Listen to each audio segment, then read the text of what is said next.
Are you trying to decide between Descript and Riverside? This video is part 3 of my Descript versus Riverside series, and I'm comparing their repurposing features. You can find the other videos in this series in this playlist up here, and I'll also link to it in the description below. If you're a podcaster or a content creator, you'll likely want to repurpose your long form content into shorter content, whether that's in the form of shorts and reels or just shorter segments as standalone videos. This is one of the biggest features that Descript and Riverside offer. Just like everything else we've tested so far, the two companies offer similar features, but have different approaches, as you'll see in a minute. Descript uses their AI Underlord to help you create clips. Riverside, they automatically create them for you, as well as giving you the option to use their new co-creator to provide custom instructions. Since co-creator is a new feature in Riverside, I'm not going to test it here because, as we found in the Riverside editing video, it's still pretty beta feeling. So we'll be testing Descript's Overlord against, actually, we'll be testing Descript's Underlord against Riverside's magic clips and magic segments. Okay, so here we are in Descript. I've already uploaded the videos, transcribed them, all of that stuff. I've already uploaded the videos, transcribed.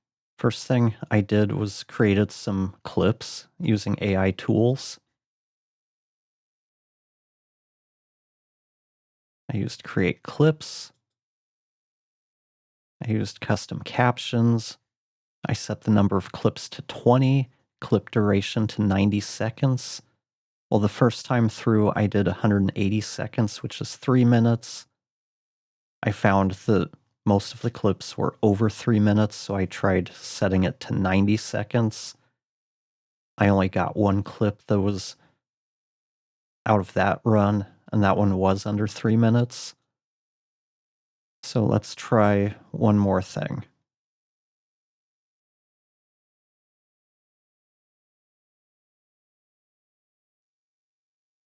Let's try find the most compelling clips in this video. They must be no longer than 180 seconds in length. Let's try that. Let's see what we get back. Usually it doesn't take this long to create the clips. So I don't know if this is a good thing or a bad thing. We will find out. While that's working, can we...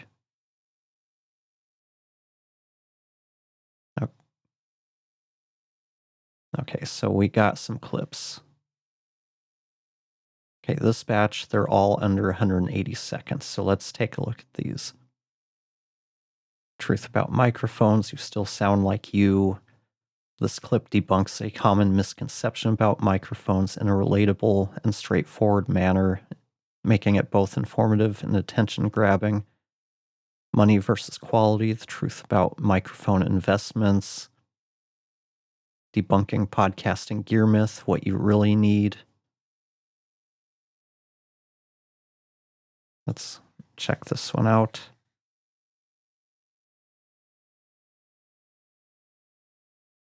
First thing, I used a custom caption layout when creating these clips. And you'll see we've got the captions, but no images. So we have to go into properties. This is me talking first. So click on this to show the layer. Now we'll have to adjust it to fill the scene. Let's center a little bit better. We're done there. Let's go into properties. Let's adjust the color a little bit. I always like to drop the shadows a little bit. Change the color temp, 6250. Okay, that looks better. Now let's take a look at this clip.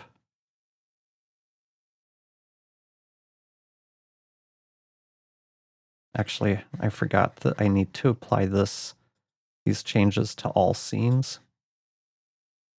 And it does not seem to have taken for some reason. Let's go here.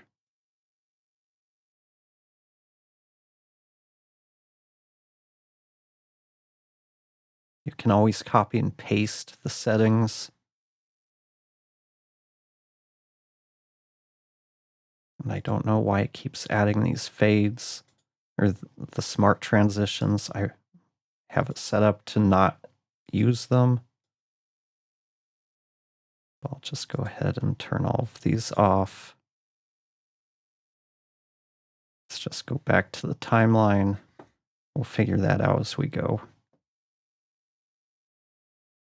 You do not need a roadcaster. They might be fun to have, but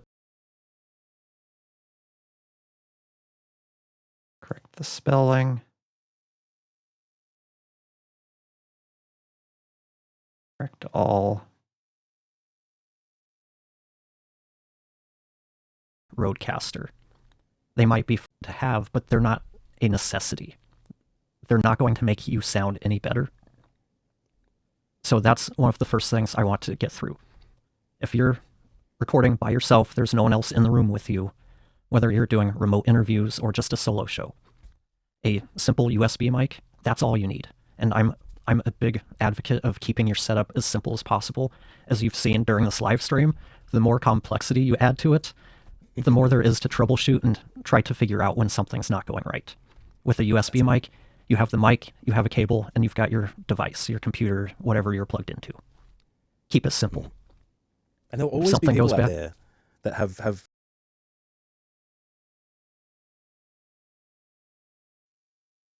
Okay, for this, I'll go into the multi-track. I want the blade. Just cut this part out.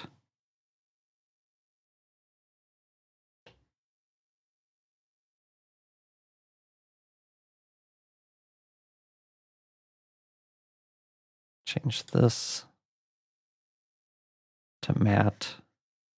So go into properties.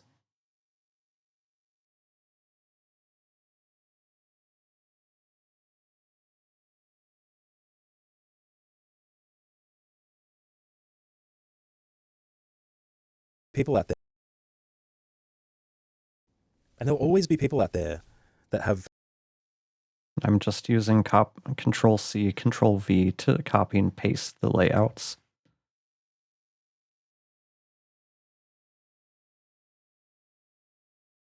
But the thing is, it's not about how things are connected. The cable has nothing to do with it. It's about the preamps. You're either using the preamp in an audio interface or a roadcaster, or and that's if you're using an XLR mic.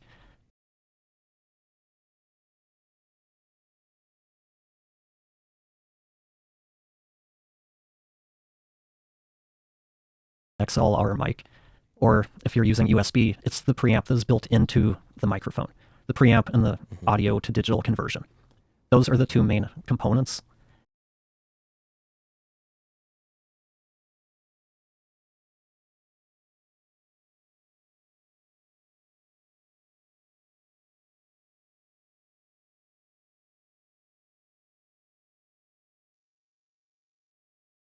We'll go ahead and add that back in.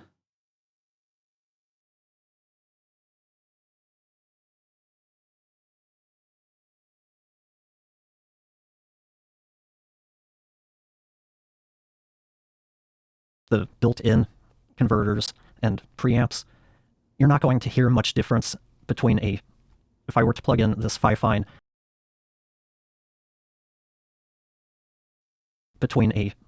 if I were to plug in this Fi-Fine both via USB and XLR, most people would not hear any noticeable difference. You do not need... I can probably cut the wind out.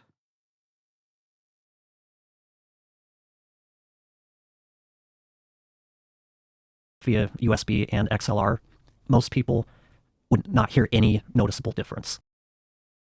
Okay, so that's a pretty good clip.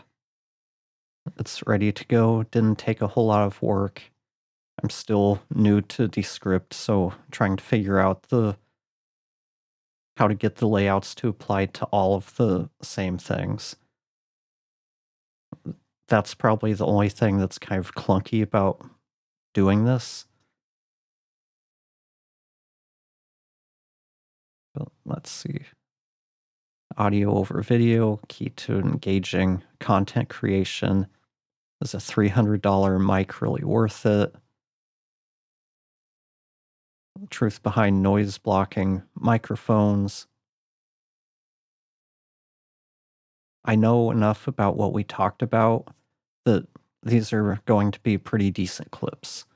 Some of them may miss the mark, but we've got enough to find some. There's going to be some gold in these. So let's switch over to Riverside. So with Riverside, there have been some issues. The first video I was uploading to use for this comparison, Riverside would not finish processing Matt's side of the conversation. Tried 3 different times. First, tech support tells me, well, it's in beta. We'll upload it separately. That still didn't work. Now they're telling me it's because it's a movie file and I need to re-encode the videos into M4A. I think it was M4A. Something like that at H264. That's a lot of work just to upload files, especially when they're not, I'm having to convert them from the format Ecamm uses. So that's a bit of a miss there. So that's something you need to be aware of if you're editing in Riverside using files that were not recorded natively inside of Riverside. You might run into some issues uploading files. So Riverside does this a little bit differently. It automatically generates clips. Clips they define as like 60 to 180 seconds. Then they create magic segments, which are clips that are 3 minutes to 10 minutes in length. So basically trying to find bigger chunks you can repurpose into standalone videos. So I've already gone through and edited this one. Let's look at one that I haven't edited. Let's do USB versus XLR.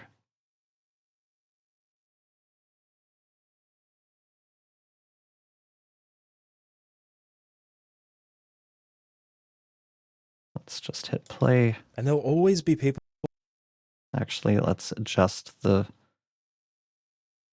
into AI or the layout.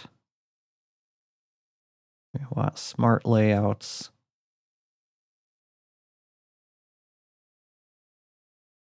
I don't want it to switch. I want it to always focus on the speaker.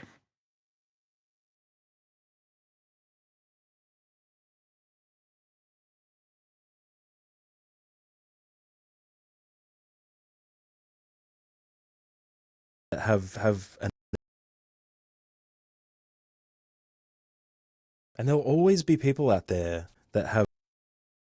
Okay, I still want this.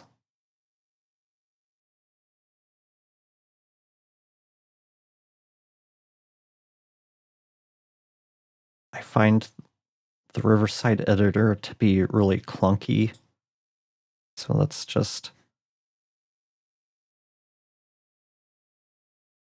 see. Can we remove me? No.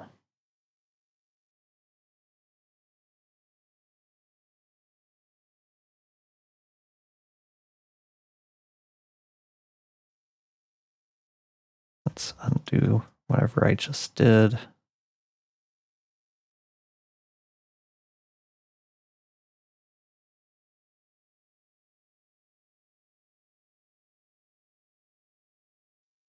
Let's see if I can just go into layout. Okay, let's see if I can remove myself again.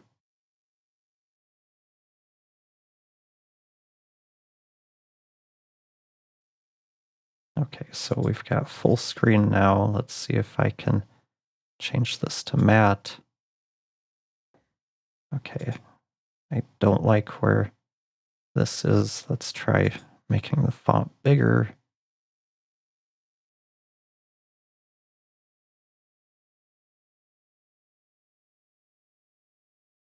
And there'll always be people out there that have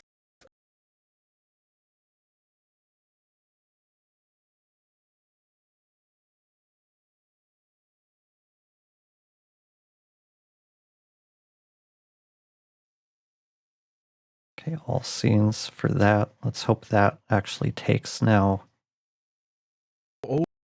always be people out there that have an opinion about whether XLR versus USB sounds better or not.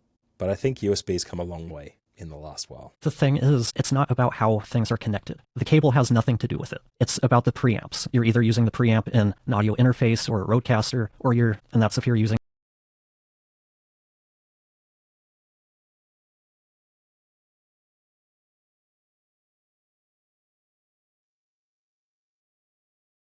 Okay, so I can't even make changes right now because it's still transcribing, something like that. Yeah, apparently it's still transcribing something that was already transcribed. We can already see it here, so I'm not sure what's going on there. Roadcaster, and that's if you're using an XLR mic, or if you're using USB, it's the preamp that is built into the microphone. The preamp and the audio to digital conversion. Those are the two main components. And these days, the built-in converters and preamps, you're not going to hear much difference between if I were to plug in this Fi-Fine, both via USB and XLR, most people would not hear any noticeable difference. Okay, so that clip seems fine. It's related to the clip we got out of Descript. But overall, I find that it's just easier to work in Descript. The editor's just a little more efficient. There's more key commands.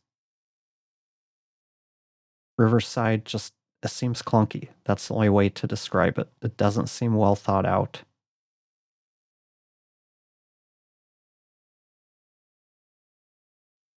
So let's take a look at one of the segments that it found. Webcam versus iPhone, ear fatigue, testing mics without buying, the power of the listener, in-person versus remote recording tips, mic bleed in person. Let's go with this.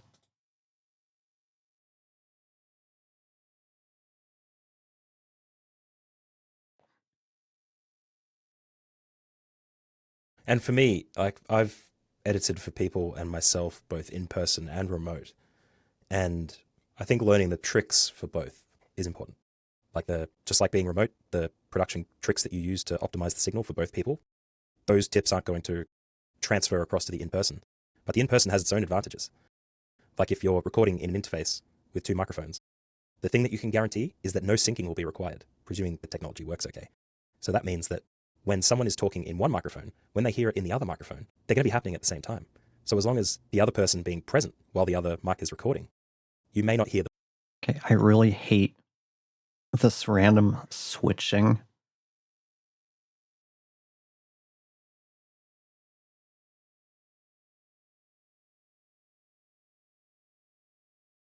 I don't know why it defaults to that. Not hear the bleed because you'll be hearing the actual signal from the other microphone. And that's when optimizing the gain or however you use gating during the editing is going to have a significant impact on what kind of signal you get out of it. But as you said, the reality of the situation for in-person is it's like having ears in the room. It's going to hear everything. You can't avoid it.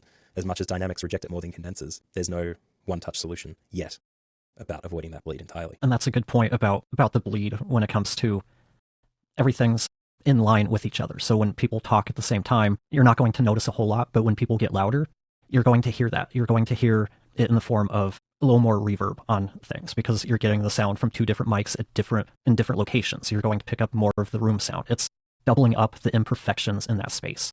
You're going to be picking up twice the noise if it's two mics. If you're recording 4 people, that is going to really magnify all of the noise, all of the acoustic imperfections. So it becomes even more critical that you're cutting out all of the dead air so you don't get all of that noise. And you don't want 4 tracks of people drinking water and sniffing and all of the things that happen when they're not talking. So just clean that up, cut it out. It results in a better sounding product, a better sounding podcast, a better experience for your audience. Yep. And the other thing that you can't ignore is environment. If you're doing it in person and you want to optimize all of the things that you possibly can, doing a bit of research on how reverb or how sound reverberates in a room and how it can be absorbed properly is going to benefit you quite a lot as well. So gear selection, super important, but where you position yourself in the room is also super important. There have been times where I can tell from a recording I've gotten from a client when one of them has their back to a wall and the other is facing that wall, because I can hear the other person almost directly just as it bounces straight off that hard wall right into the other person's microphone straight away. So yeah. So let's do a couple other mic comparisons. So right now I'm on the Fine.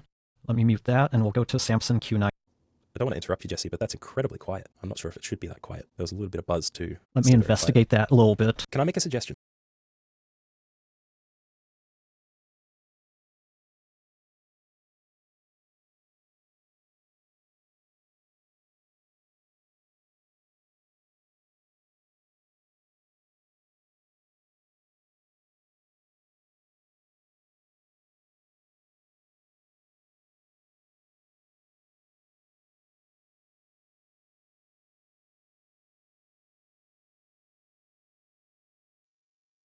And this is where things get a little bit clunky.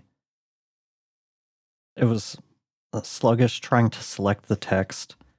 Now I hit delete. Nothing's deleting.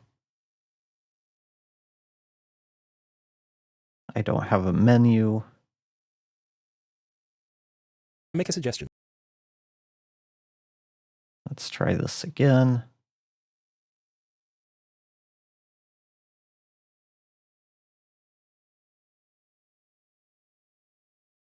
Okay, backspace delete. Okay, so here I have to come up here to delete.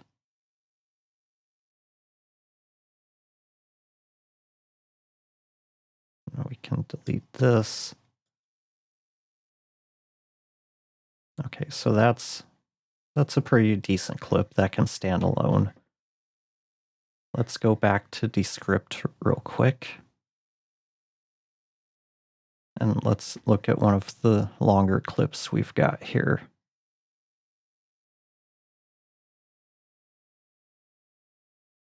Okay, so this one's 352. Let's go into properties, change this to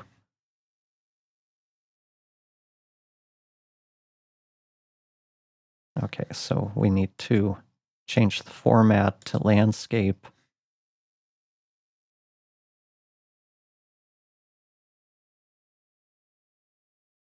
Okay, so now we should be good to go. But it's really funny that you've ended up bringing these two next to each other, because for what it lacks in build quality, when you switched between the Fine and the SM7B, to my ear, and I'm assuming I'm as close to the signal as you could possibly get. Actually, I just realized this should be matte on screen.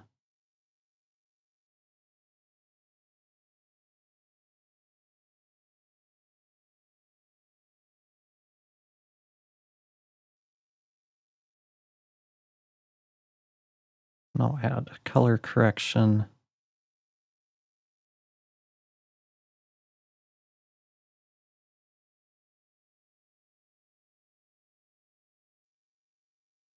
I'll zoom in.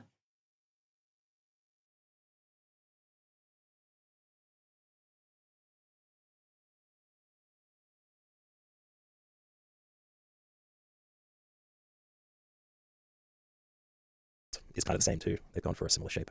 Yeah, they do. I've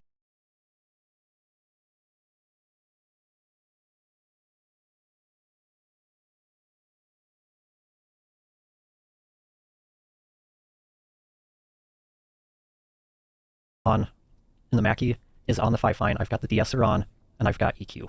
Just a little bit of subtle EQ. Okay. Let me take a look at Yeah, it. comparing the two now.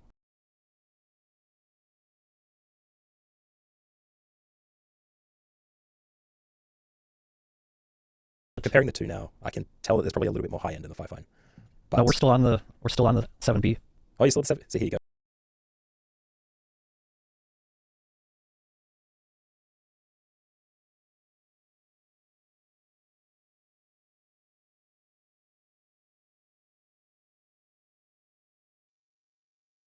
Okay, so that should take care of the rest of it.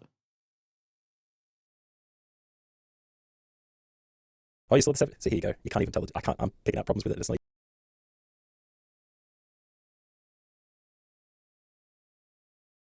oh, you still have the 7. So here you go. You can't even tell. I'm picking out problems with it. It's not even shifted. Okay, so even I've got the build is kind of the same too. They've gone for a similar shape. yeah, they do. I've got, I guess, a very slight boost around 200 hertz. It's got to be about 1.5 dB. I've got a mid cut around 700, and that's the only EQ I have going on the 5 fine. The SM7B, it's completely raw right now. All right. So you had to add a bit of mud to it. Well, I always EQ the mic, and I mean, really the EQ curve is what I use for the ethos. I just never changed it. Oh, okay. I know I have a lot of mud in the 700 range, so I always cut that out. I'm not sure why I ended up with the slight boost where I did. I don't remember doing that, but apparently I did. So here's, again, we're on the 7B. Now we're back on the 5 fine. So I'm not sure how much of a difference you're hearing in my ears. A little bit. Yeah, I could hear it, I guess, being a little bit brighter than this one. Okay, Jen is asking. She wants to. Okay, so that we can cut out.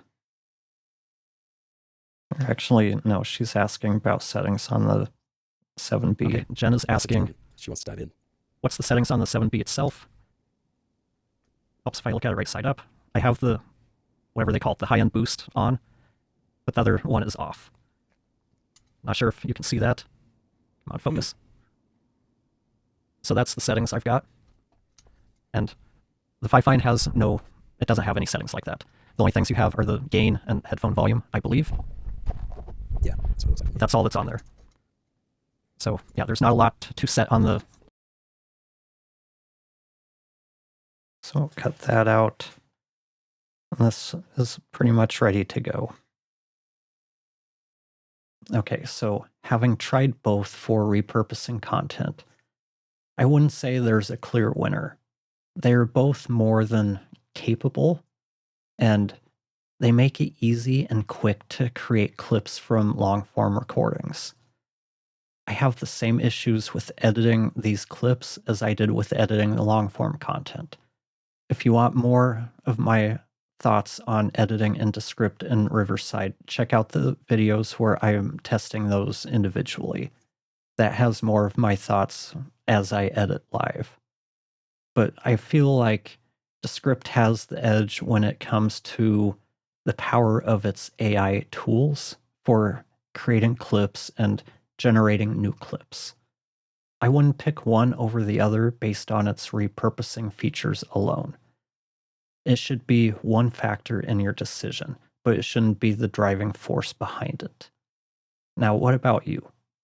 Which do you prefer for repurposing your own content? Or maybe you use another tool for this. Let me know in the comments.